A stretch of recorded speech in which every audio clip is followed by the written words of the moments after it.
저는 오늘 여러분과 함께 바라던 항구로 인도하시는 하나님, 이런 제목으로 은혜의 말씀을 나누고자 합니다.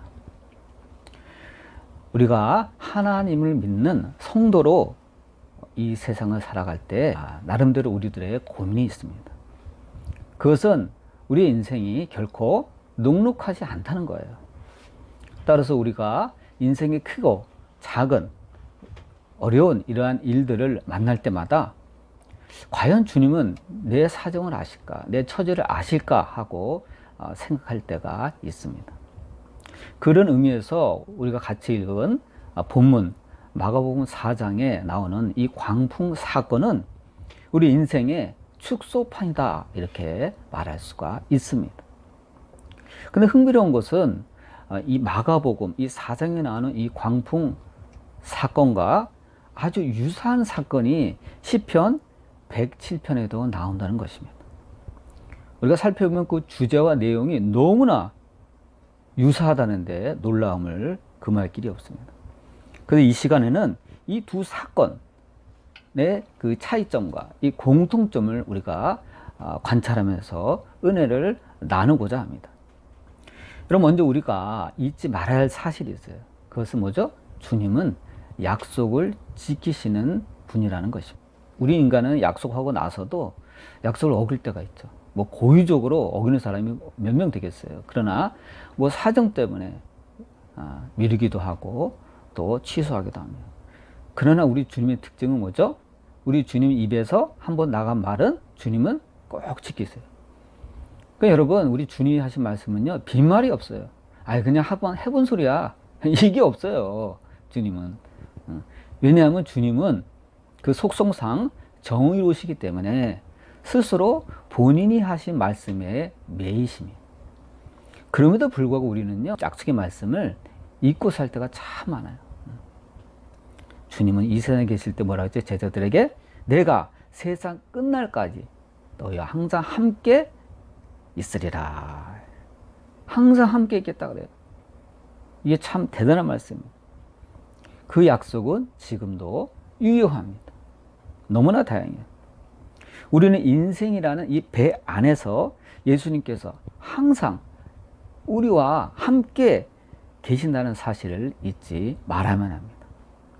그럼에도 불구하고 우리는 인생의 어려움에 처할 때 어떻게 되죠? 종종 당황해요. 그것을, 이러한 인생의 어려움을 나 홀로 겪고 있다고 생각할 때가 많아요. 그래서 외로워하고 괴로워하고 누가 나의 심정을 알까? 누가 나의 괴로움을 알까? 하고 괴로워합니다. 그러나 여러분, 성경을 보세요. 주님은요, 다 알고 계세요. 우리가 말을 안 해도 우리 말에, 우리 생각에, 심중의 모든 생각을 다 알고 계세요. 그리고 묵묵히 우리와 함께 모든 것을 감당하고 계십니다. 우리가 같이 읽은 마가복음 본문을 보면 여러분, 광풍이 불어왔죠? 광풍을 보세요. 여러분, 예수님이라고 광풍이 좋겠어요? 성령 수신하신 예수님이 볼 때 광풍은요, 귀찮은 거예요. 번거로운 거예요. 힘든 거예요. 여러분, 광풍이 불어올 때 우리만 힘들고 예수님은 힘들지 않은 게 아니에요. 예수님도 번거로워요. 광풍이 불어 배가 막 요동을 칩니다. 바닷물이 배 안으로 쏟아져 들어옵니다. 그럼에도 불구하고 예수님은요, 묵묵히 제자들과 함께 견디고 계셨습니다. 결코 배를 떠나지 않았어요. 이게 굉장히 중요합니다. 여러분, 예수님은요, 우리가 기쁠 때나 슬플 때나 항상 우리와 함께 하십니다. 우리를 떠나지 않습니다. 다만 우리가 느끼지 못할 뿐입니다. 여러분, 침묵은 하나님의 중요한 특징이에요. 하나님은 꼭 필요한 말씀만 하십니다. 만약 우리 귀에 어떤 영적 존재가 막 수시로 막 속살거리며 그러한 얘기를 자꾸만 한다면 여러분, 그건 하나님이 아니에요. 그거는요, 귀신이에요. 근데 여기에 속는 사람이 참 많아요. 이거 하나님이라고 생각하고 있는 거예요. 하나님은 그렇게 역사하지 않으십니다. 착각하면 안 돼요. 하나님은요, 수다스럽지 않아요. 우리 하나님은 대부분 침묵하시며 자신이 해야 할 일들을 조용히 우리 하나님은 수행하는 분이십니다. 우리가 이걸 알아야 돼요. 그래서 본문을 보면 광풍이 몰아칠 때 예수님 뭐하고 계셨죠? 그날 좀 피곤하셨나 봐요. 그래서 배 한쪽에서 주무시고 계셨습니다. 근데 제자들은 이 광풍이 일어나기 전에는 어떻게 했죠? 자기 자신의 일에 몰두하고 있었습니다. 예수님을 찾거나 깨우질 않았어요. 이것은 참 우리랑 비슷한 점이 많습니다. 여러분, 우리도 평안할 때 예수님을 찾나요? 예수님을 안 찾아요. 자기 일에 몰두해. 우리도 이런 경향이 있어요. 찾지 않는 정도가 아니라 아예 예수님을 잊고 살아요. 잊고 살아요. 우리가 아무런 어려움이 없으면 견딜만 한 거예요. 예수님이 없어도. 뭐 이럴 때가 많단 말이에요.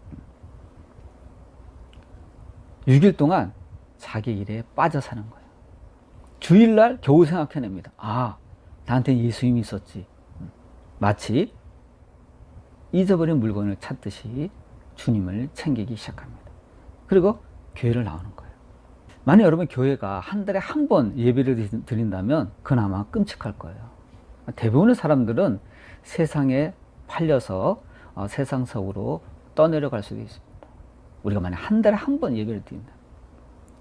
그래서 교회마다 우리 주님 자주 만나자고, 주님 잊어버리지 말자고, 주님 기억하자고, 주님과 교제하자고, 그래서 새벽 예배도 하고 수요 예배도 하고 금요 기도회도 하고 그러는 거예요.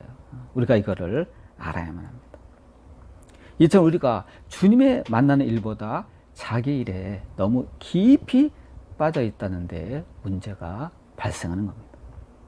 본문에서 제자들은 큰 광풍을 겪고 나서야 예수님을 기억해냅니다. 아, 참, 이 배 안에 예수님이 계셨지. 이것도 우리들과 아주 비슷해요. 평소에는 자기 일에 빠져 살다가 어려운 일에 봉착하면 그제서야 주님을 기억해내고 기도하기 시작합니다. 그런데 본문을 보면 예수님은 주무시고 계실 때 제자들은 어떻게 해야 되겠죠? 예수님, 어서 일어나세요. 지금 주무실 때가 아닙니다. 광풍에 배가 가라앉게 생겼습니다. 배 안에 물이 가득합니다. 이러다 모두 목숨을 잃게 됩니다. 이렇게 해야 되는 거 아니에요? 정상적인 제자들이라면? 근데 제자들은 그렇지 않았어요. 대뜸 주님을 원망하기 시작합니다. 선생님이요, 우리가 죽게 된 것을 어찌하여 돌보지 아니하시나이까? 이렇게 주님을 원망하기 시작합니다.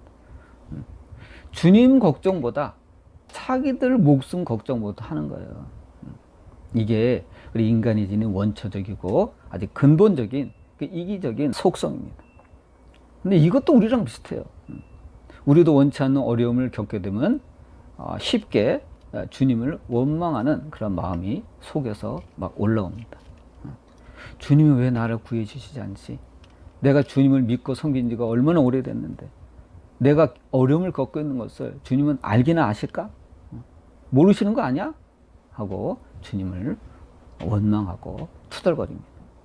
그래서 막 울부짖기도 해요. 때로는 시험받아 엇나가기도 합니다. 이것이 죄성을 지닌 우리의 모습입니다. 그렇다면 여러분, 우리 신앙인은 원망에 앞서 왜 이런 광풍을 만나게 되었는지 신앙적인 그러한 고찰이 있어야만 돼요. 아까 마가복음 4장의 광풍 사건과 아주 흡사한 시편 107편 23절에서 30절의 말씀이 있다 했죠. 제가 여러분 한번 읽겠습니다. 여러분, 제가 읽을 때 얼마나 이 마가복음 4장의 그 본문과 유사한가를 여러분 한번 생각해 보세요. 23절부터 읽겠습니다. 배들을 바다에 띄우며 큰 물에서 일을 하는 자는 당연히 어부겠죠. 여호와께서 행하신 일들과 그의 기이한 일들을 깊은 바다에서 보나니 여호와께서 명령하신즉 광풍이 일어나 바다 물결을 일으키는도다. 그들이 하늘로 솟구쳤다가 깊은 곳으로 내려가니 그 위험 때문에 그들의 영혼이 녹는도다. 이에 그들이 그들의 고통 때문에 여호와께 부르짖으매 그가 그들의 고통에서 그들을 인도하여 내시고 광풍을 고요하게 하사 물결도 잔잔하게 하시는도다. 그들이 평온함으로 말미암아 기뻐하는 중에 여호와께서 그들이 바라는 항구로 인도하시는도다. 여기 누가 빠졌죠? 이 안에 눈에 보이는 예수님은 없는 거예요. 그것만 빼면 그림이 똑같아요. 여기 시편 107편에 는 어부는요, 광풍을 어떻게 해석하냐면 우리가 쉽게 이해할 수 없는 하나님이 기이한 역사, 섭리를 본 것입니다. 여러분, 광풍이 제자들의 잘못 때문인가요? 아니에요. 제자들의 잘못과 상관없어요. 하나님의 기이한 역사예요. 그런데 그 광풍 때문에 어부들의 영혼이 녹을 정도랍니다. 배가 하늘로 높이 솟구쳤다가 파도에 또 확 수면에 막 꽂힙니다. 이니 얼마나 여러분 이제 죽었구나. 간이 콩알 많아지겠어요. 성경을 보면 뭐라고 했죠? 녹는다 그랬어요. 영혼이 녹는다고. 그 고통이 얼마나 대단하겠어요. 불안하고. 그래서 여러분 이들은 하나님께 부르짖은 겁니다. 예수님의 제자들이 예수님을 흔들어 깨우듯이 부르짖은 거예요. 그 결과 어떻게 됩니까? 광풍은 극적으로 사라집니다. 그리고 평안과 기쁨을 맞이하게 됐다는 거예요. 그리고 여러분, 하나님은 어부들의 기도를 들으시고 그들이 원래 바라던 항구로 인도하셨다는 겁니다. 결국 해피엔딩은 끝났어요. 근데 여러분, 만약 광풍이 없었다면 어떻게 됐죠? 광풍이 없었다면 그들은 주님을 찾지 않았을 겁니다. 여러분, 광풍은 단순하지 않습니다. 여러분, 광풍은 우리가 잃어버렸던 주님을 찾게 만듭니다. 여러분, 만약 광풍이 없었으면 광풍을 고요하게 만드는 주님의 기적을 이 어부들은 체험하지 못했을 것입니다. 그래서 여러분, 신앙은 체험이 중요해요. 마가복음 4장과 시편 107편의 차이점이 뭐죠? 마가복음 4장은 광풍이 찾아왔을 때 제자들은 곁에 계신 예수님을 보았다는 것입니다. 반면에 시편 107편의 어부들은 광풍이 불었을 때 하나님을 볼 수가 없었다는 거예요. 이게 큰 차이예요. 마가복음 4장은 광풍이 불었을 때 주님을 볼 수 있었고, 시편 7편은 광풍이 불었을 때 하나님의 자취를 찾아볼 수가 없었어요. 이게 차이예요. 그렇지만 이 두 본문에 공통점이 있습니다. 그것은 광풍 속에서 믿음이 없어서 당황하고 두려워한 것은 똑같다는 거예요. 이러므로 여러분, 우리 눈에 주님이 보이든지 안 보이든지 그게 본질이 아니에요. 여러분, 신앙의 본질은 뭐죠? 믿음이라는 거예요. 우리는 흔히 그런 생각을 하죠. 저도 가끔 그럴 때가 있어요. 이해가 안 되고 답답한 일이 생겨요. 그러면 기도하다 이런 생각을 해요. 야, 내가 하나님 허락하시면 지금 당장 하늘 보좌에 올라가서 주님께 여쭤보고 싶다. 주님 왜 그러셨죠? 제가 왜 이런 일을 겪어야 되죠? 하고 정말 답답해서 여쭤보고 싶은 생각이 있어요. 1대1로 주님과 대면하고 물어보면 속이 시원할 거 아니에요. 여러분 안 그래요? 그런 생각이 있어요. 그런데 여러분, 중요한 것은 성경은 뭐라고 얘기하죠? 눈에 보이든지 안 보이든지 그게 중요한 게 아니라는 거예요. 본질은 그런 거랑 상관없이 믿음이 중요하다는 거예요. 여러분, 믿음이 없으면요, 주님이 보이든지 안 보이든지 두려운 건 매한가지라는 거예요. 제자들은 예수님이 눈에 보였음에도 불구하고 믿음이 없어서 자기들이 죽게 됐다고 소동을 벌였어요. 소동을. 예수님 막 원망했어요. 여러분, 믿음이 없으면요, 상관없이 두려운 건 매한가지라는 거예요. 예수님이 자기 눈에 보여도 이 앞에 나타나도 마찬가지예요. 믿음이 없으면 소용이 없어요. 그래서 예수님이 그러셨잖아요. 도마에게 너는 본고로 믿느냐? 보지 않고 믿는 자가 복되도다 그랬어요. 결국 위기가 발생했을 때 구약시대의 어부들이나 신약시대의 제자들이나 두려움과 고통 때문에 주님을 찾게 됐다는 겁니다. 그러나 마침내 이 문제가 해결되자 그들은 평안함과 기쁨을 맞이했다는 것입니다. 거듭 말하지만 예수님은 분명히 내가 세상 끝날까지 너희와 항상 함께 있으리라 이렇게 약속하셨습니다. 여러분 우리가 이걸 믿어야 돼요. 이거 안 믿으면요 항상 불안해. 항상 불안해. 이거 안 믿으면. 우리 인생에 광풍이 없으면 좋겠지만 그거는요 아예 태어나지 않는 일밖에 없어요. 태어나지 않는 존재는 광풍이 없죠. 그러나 이 땅에 태어난 모든 인간은요 크고 작은 광풍을 맞이하게 되어 있습니다. 그건 하나님의 섭리예요. 하나님이 보내시는 거예요, 여러분. 광풍은. 광풍은 나이가 먹었다고 봐주지 않아요. 인생의 경험이나 지식이 많다고 봐주는 게 아니에요. 무조건 와요. 언제라도 다가올 수 있어요. 문제는 인생의 이러한 그 모든 문제의 그 광풍에 대한 해답은 예수님의 말씀에 들어 있습니다. 예수님은 제자들이 뭐라 했죠? 광풍을 잠잠하게 하신 다음에 뭐라 그랬죠? 어찌 이렇게 무서워하느냐? 어찌 너희가 믿음이 없느냐? 하고 주님이 책망하셨습니다. 말씀의 핵심 뭐죠? 결국은 믿음입니다. 진정하고 믿어라는 거예요. 그러면 우리 신앙인이 할 일은 뭡니까? 매 순간순간 주님이 함께 하심을 먼저 온전히 믿는 것입니다. 그러면요 똑같은 상황이지만 세상이 달라 보여요. 세상이 달라 보여요. 그리고 주님을 향해 이 어부들처럼 구하는 겁니다.